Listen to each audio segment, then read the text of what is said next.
आज की चर्चा में स्वागत है। हमारे सामने ना मुकेश मिश्रा का एक चिंतन है, जिसका शीर्षक ही सोचने पर मजबूर कर देता है, क्या हम भाग्यशाली नहीं थे? हम्म। ये सवाल ही अपने आप में काफ़ी गहरा है। ये हमें सीधे उस मुद्दे पर ले जाता है कि भई, जिसे हम सौभाग्य कहते हैं, वो असल में है क्या चीज़? सही बात है। क्या ये सिर्फ पैसा, रुपया, कोई पद या बाहरी सफलता है?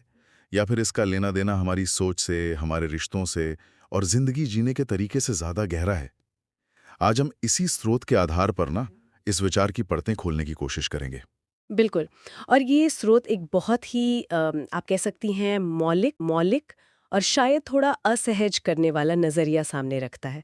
ये कहता है कि जिसे पाने के लिए हम शायद पूरी जिंदगी लगा देते हैं, उसमें से बहुत कुछ तो हमें बस जन्म के साथ ही मिल गया था, बिना किसी कोशिश के। हाँ, और फिर ये उस बदलाव की कहानी कहता है, कैसे हमारा एक सामूहिक अपनेपन की भावना से निकलकर हम मेरा यानी व्यक्तिगत अधिकार और अलगाव की सोच तक पहुंचते हैं।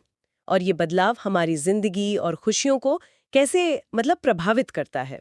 तो चलिए इस चिंतन की गहराइयों में उतरते हैं।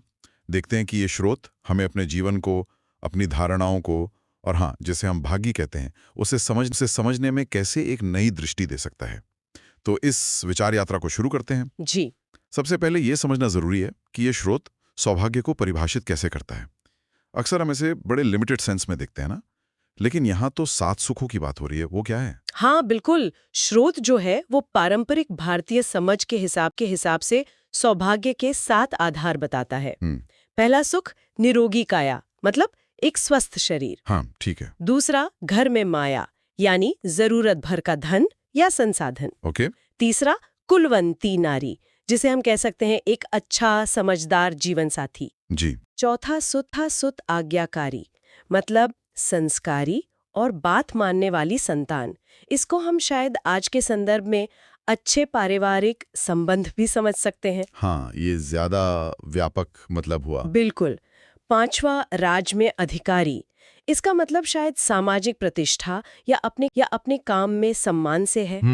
छठा पास बसे गांव या एक सुंदर रहने की जगह। ठीक है। और सातवां, और ये शायद सबसे जरूरी है, संतोषी जीवन और एक खुशहाल मन। ये 7 सुख सुनने में ही लगता है कि हाँ भाई, अगर ये सब हो तो जीवन वाकई भाग्यशाली माना जाएगा। हाँ। लेकिन जो बात स्रोत कहता है, वो चौंकाने वाली है।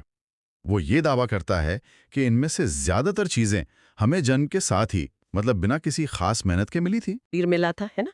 माता पिता का घर था जहां जरूरतें पूरी हो रही थी, वो घर में माया वाला पॉइंट। परिवार का साथ और प्यार था, सुलक्षणा जीवन साथी और परिवार का शुरुआती रूप। हाँ, बिल्कुल। समाज में एक पहचान थी, रहने की एक जगह थी, और शायद उस वक्त मन भी ज्यादा संतुष्ट और खुश था।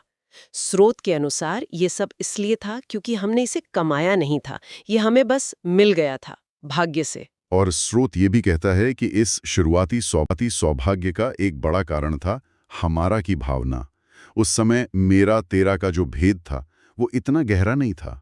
सब कुछ साझा सा लगता था। बिल्कुल। स्रोत कहता है कि लगभग 20-25 साल की उम्र तक हम एक तरह से भाग्य के सहारे जीते हैं।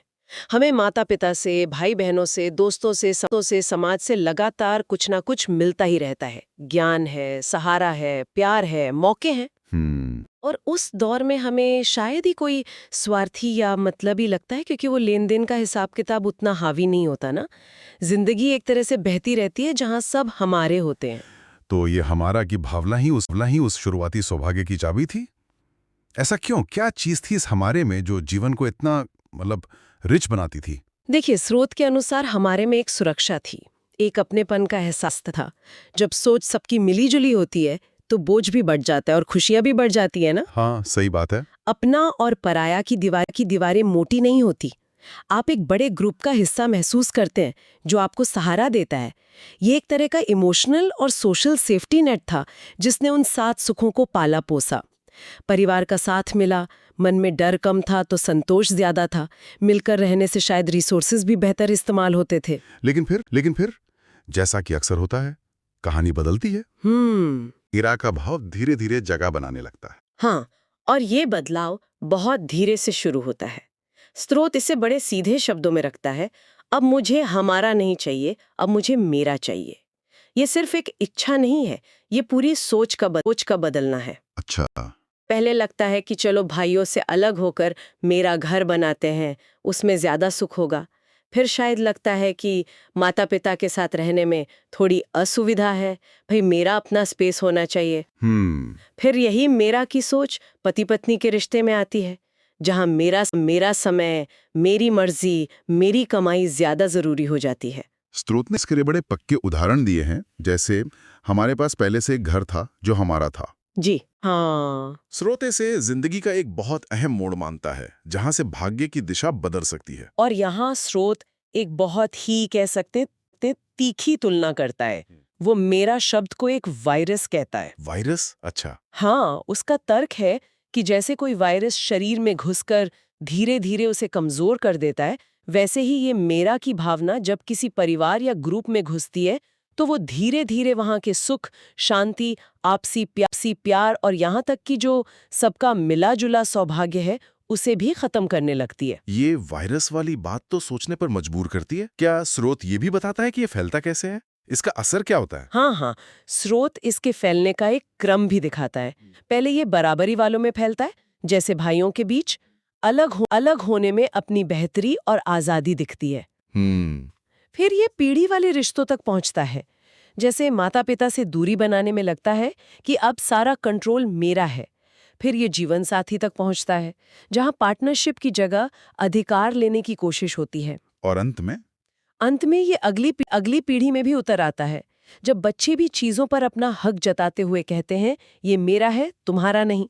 और इसी पूरी प्रक्रिया में एक और कड़वी सच्चाई सामने आती है, जिसका जिक्र स्रोत करता है कि अक्सर धन और सुविधा तो मेरी हो जाती हैं, लेकिन जो काम है, जिम्मेदारी है, वो तुम्हारी बन जाती है। ये बंटवारा बहुत असंतुलन पैदा करता है। बिल्कुल, स्रोत इसी पॉइंट पर जोर देता है। जब सुख सुविधा पर मेरा अधिकार जताया जाता है, लेकिन उससे जुड़ी जिम्मेदारियों को दूसरों पर डालने की आदत बढ़ती है, तो वहीं से रिश्तों में कड़वाहट और बिखराव शुरू होता है। और इस स्रोत के अनुसार यही वो पॉइंट है जहां से भाग्य धीरे धीरे दुर्भाग्य में बदलने लगता है, क्योंकि सौभाग्य सिर्फ अपनी कमाई हुई चीज नहीं है, वो आपसी सहयोग, संतुलन और संतोष पर भी टिका होता है।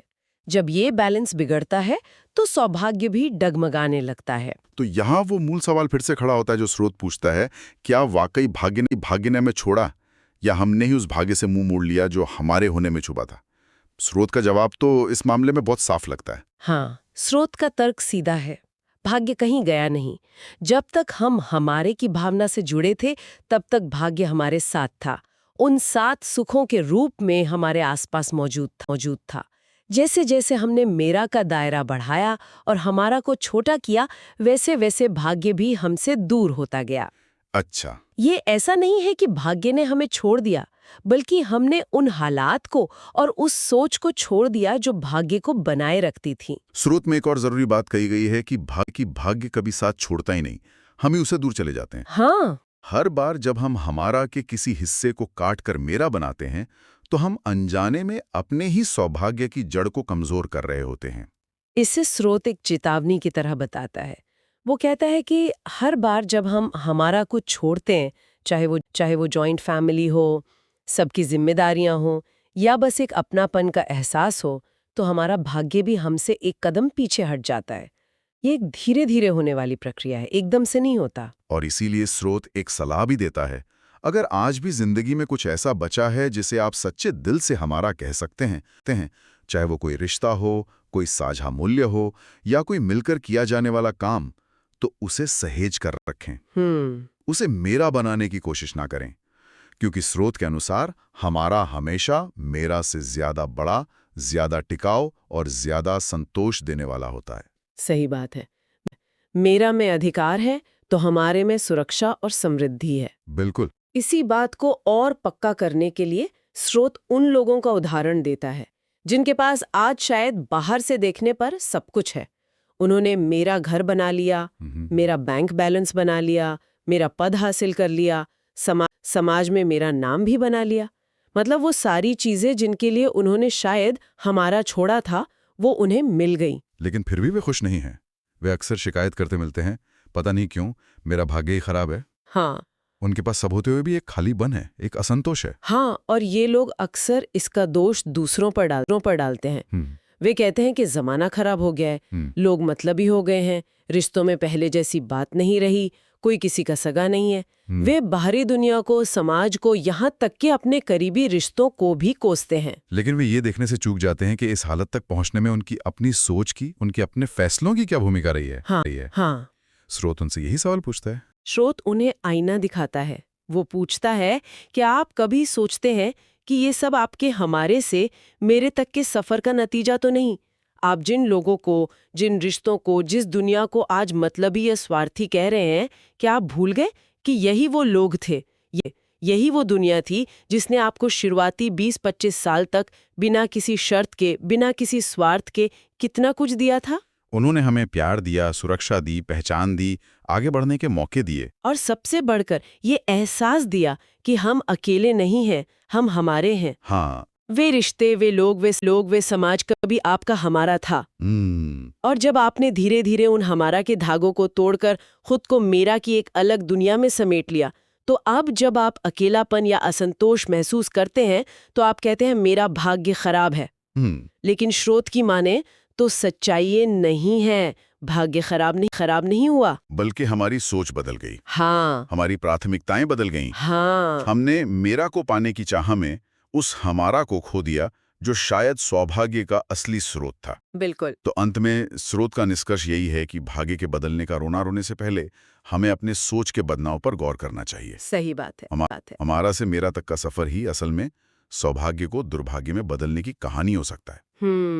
ये वाकई एक गहरा और मतलब खुद के अंदर झांकने वाला विचार है। ये सोचना कि कैसे सिर्फ एक शब्द का, एक नजरिए का बदलाव हमारा से मेरा, हमारे जीवन के पूरे अनुभव को, हमारी खुशियों की परिभाषा को ही बदल सकता है। हाँ, ये हमें मजबूर करता है कि हम अपने रिश्तों को, अपनी जो भी उपलब्धियां हैं और जिसे हम खुशी या सौभाग्य कहते हैं, उसे एक नए चश्मे से देखें। ये सवाल उठाता है कि जिसे हम पूरी तरह से मेरा मानकर जी रहे हैं, क्या उसकी नींव में कहीं ना कहीं किसी हमारे का योगदान नहीं है? बिल्कुल, चाहे वो परिवार हो, समाज हो, या वो अवसर हो जो हमें दूसरों की वजह से मिले। ये श्रुत हमें उस शुरुआती वक्त की याद दिलाता है जहां शायद सात सुख बिना मांगे मिले थे, और उस वक्त की तुलना आज की हालत से करने को कहता है जहां शायद बहुत कुछ मेरा होने के बाद भी मन में वो संतोष नहीं है।